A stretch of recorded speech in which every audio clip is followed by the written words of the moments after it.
Morning everyone. आज से हम स्टार्ट कर रहे हैं हमारी फर्स्ट सीरीज जो कि है इकोनॉमी।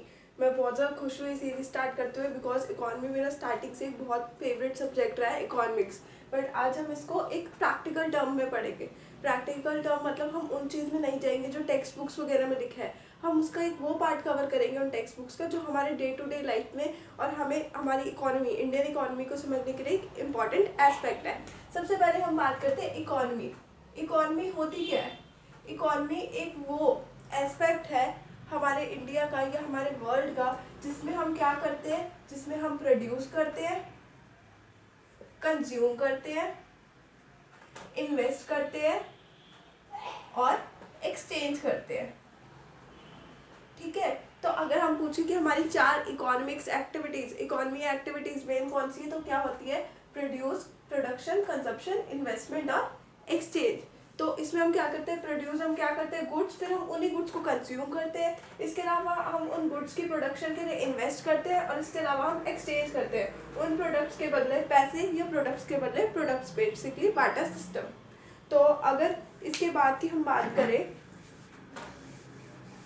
कि एक इकोनॉमी की डेफिनेशन है क्या, इकोनॉमी बनी किस चीज़ से है? बेसिकली 2 पार्ट्स में डिवाइडेड है, एक है माइक्रो और एक है मैक्रो।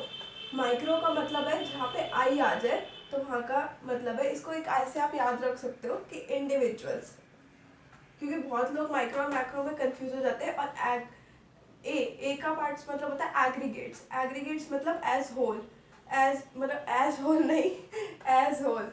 एज होल का मतलब ये होता है कि एज होल का मतलब ये होता है कि हम पूरा का पूरा उसको बंडल्स में काउंट कर रहे हैं। ठीक है, तो इंडिविजुअल्स लेवल पर डील करना और एक बल्क मीन्स एक ग्रुप्स के थ्रू में डील करना। तो इकोनॉमी के 2 एस्पेक्ट्स हैं। फॉर एग्जांपल एक इंडिविजुअल की क्या इनकम है?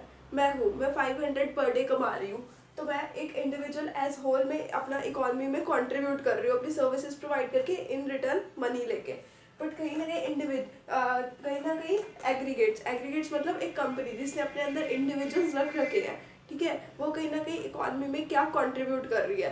ठीक है, तो सबसे पहले क्या होता है कि मैक्रो इकोनॉमी जो है वो इंडिविजुअल लेवल पर डील करती है और मैक्रो इकोनॉमी एग्रीगेट लेवल पर डील करती है। माइक्रो, अब इकोनॉमी के 2 मेन कॉन्सेप्ट्स है, बेसिक टर्म्स है, डिमांड और सप्लाई।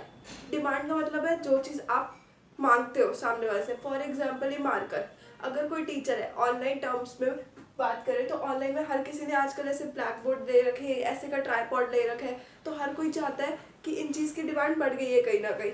तो डिमांड एक फैक्टर हो गया इसके टर्म्स में। वहीं अगर दूसरी हम बात करें कि उस इकोनॉमी में ये जिस चीज़ की डिमांड है वो प्रोवाइड की जा रहा है या नहीं की जा रहा। फॉर एग्जाम्पल अब ट्राईपॉड्स की डिमांड है, तो ट्राईपॉड्स आ रहे हैं नहीं आ रहे, एक इकोनॉमी में ट्राईपॉड्स का मतलब किस लेवल तक वो इंजेक्टेड है या नहीं है, तो उसको हम डील करेंगे सप्लाई के टर्म्स में कि उसकी अवेलेबिलिटी क्या है। डिमांड का मतलब हो गया नीड्स, डिमांड्स को हम बात करते हैं नीड्स के टर्म में कि क्या चीज़ है, और सप्लाई को हम बात करते हैं अवेलेबिलिटी की टर्म्स में। ठीक है, तो डिमांड और सप्लाई का आपको मतलब 2,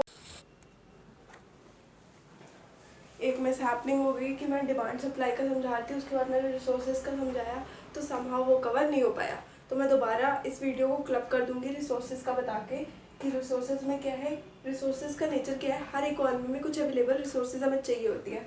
रिसोर्सेज का नेचर ये होता है कि वो स्कैर होते हैं, ऑलरेडी कम होते हैं, इसके अलावा वो ऑल्टरनेटिव उनका अवेलेबल हो पाता है। फॉर एग्जाम्पल एक बॉडी लोशन का हम एक हाउस होल्ड में क्या होगा कि हमारी बॉडी को मॉइस्चराइज करे, बट वहीं ज्वेलर्स अपनी शॉप पे रखेंगे, क्यों? क्योंकि कहीं ना कहीं हमारे बैंगल हाथ में फंस जाती है, कभी क्या प्रॉब्लम होती है या उनके वहाँ पे कुछ लोग ट्रायल्स करते हैं तब वहाँ पे कुछ मिस हैपनिंग हो जाती है। तो इस चक्कर में जो ज्वेलर्स होंगे वो अपने पास क्यों रखेंगे? ताकि उनका मतलब ताकि जो प्रॉब्लम है उसको हम करें, जबकि हाउस होल्ड क्या रखेगा? खुद की बॉडी को मॉइस्चराइज रखने के लिए। तो इस तरीके से हर रिसोर्सेज के ऑल्टरनेटिव यूजेस होते हैं और हर इकोनॉमी में रिसोर्सेज कम पड़ते हैं, ह्यूमन नेचर है, जितना मांग लो उतना कम पड़ेगा। तो हमने एक और मैं कवर कर देती हूँ क्या क्या हमने बात की है ताकि कुछ भी मिस ना हुआ हो। फर्स्ट चीज़, एक इकोनॉमी है, उसके 4 मेन एक्टिविटीज़ होती है, कंजम्पशन, प्रोडक्शन, एक्सचेंज और इन्वेस्टमेंट।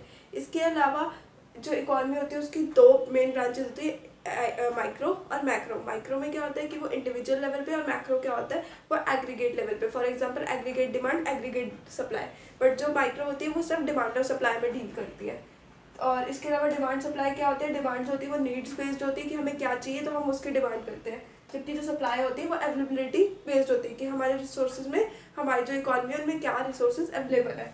उसके अलावा बात करें हम रिसोर्सेज की, तो रिसोर्सेज क्या होते हैं, स्कैर्स होते हैं, और इसके अलावा इनके ऑल्टरनेटिव यूजेस अवेलेबल हो पाते हैं। एक रीज़न ये भी है कि इसके ऑल्टरनेटिव यूजेस अवेलेबल है, इसलिए रिसोर्सेज को कम माना जाता है। ठीक है, तो इसी के साथ ये था हमारा फर्स्ट चैप्टर। नेक्स्ट से हम डिमांड स्टार्ट करेंगे सो दैट आपको कवर हो पाए। हम डिमांड का भी ऐसा सेक्शन स्टार्ट करेंगे कि मतलब आपको एक्चुअली प्रैक्टिकल अप्रोच में उस चीज़ का समझ आए। तब तक के लिए आपको कैसा लगा आप प्लीज़ मेरे को कमेंट सेक्शन में ज़रूर बताना। तब तक के लिए बाय बाय।